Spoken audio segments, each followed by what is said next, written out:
दुनिया बिना पेड़ों के सूरज आसमान में तप रहा था, लेकिन धरती पर एक अजीब सी घुटन थी। हवा में धूल और जहर घुला हुआ था। पानी की हर बूंद अमृत जैसी कीमती हो गई थी।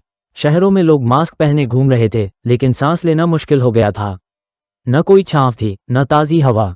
पेड़ अब सिर्फ किताबों और पुरानी तस्वीरों में बचे थे। अचानक सब कुछ बदल गया। राघव, एक 17 साल का लड़का जिसने कभी असली जंगल नहीं देखा था, वो एक ऐसी दुनिया में पैदा हुआ था जहां पेड़ केवल इतिहास का हिस्सा बन चुके थे।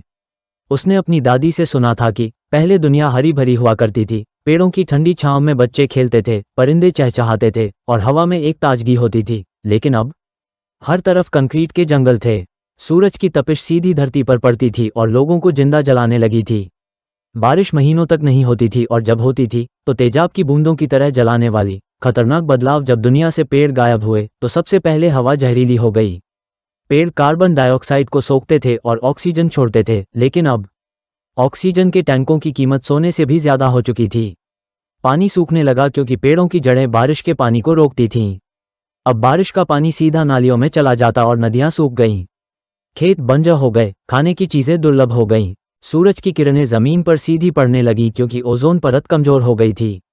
त्वचा के जलने और कैंसर के मामले आसमान छू रहे थे। बचने का संघर्ष। राघव और उसके दोस्त ग्रीन टीम इस तबाही को रोकने के लिए कुछ करना चाहते थे।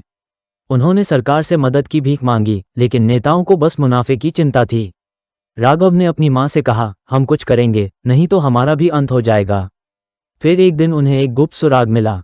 राघव के दादा एक वैज्ञानिक थे। उन्होंने एक बीज बैंक बनाया था जिसमें हजारों दुर्लभ पेड़ों के बीज थे। अगर वे इन बीजों को सही जगह लगा दें तो शायद कुछ बचाया जा सकता है। अंतिम उम्मीद। राघव और उसकी टीम ने एक खतरनाक सफर शुरू किया। उन्हें दूर एक वीरान इलाके में जाना था जहां जमीन अब भी थोड़ी उपजाऊ थी, लेकिन रास्ता आसान नहीं था। सांस लेने के लिए ऑक्सीजन की कमी, खतरनाक गैसें और जहरीली धूल के गुबार। शहरों में दंगे और लूटपाट।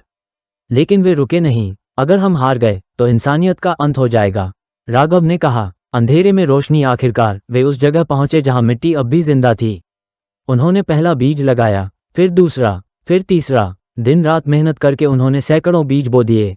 कुछ हफ्तों बाद पहले अंकुर ने जमीन से सिर उठाया। यह एक नई शुरुआत थी। धीरे धीरे छोटे पौधे बढ़ने लगे। लोगों ने मिलकर और बीज बोए। कुछ सालों में एक छोटा जंगल तैयार हो गया। मिलते हैं अगली वीडियो में। तब तक अपना बहुत ख्याल रखें। ऐसे और मजेदार वीडियो देखने के लिए हमारे चैनल को सब्सक्राइब करना ना भूलें।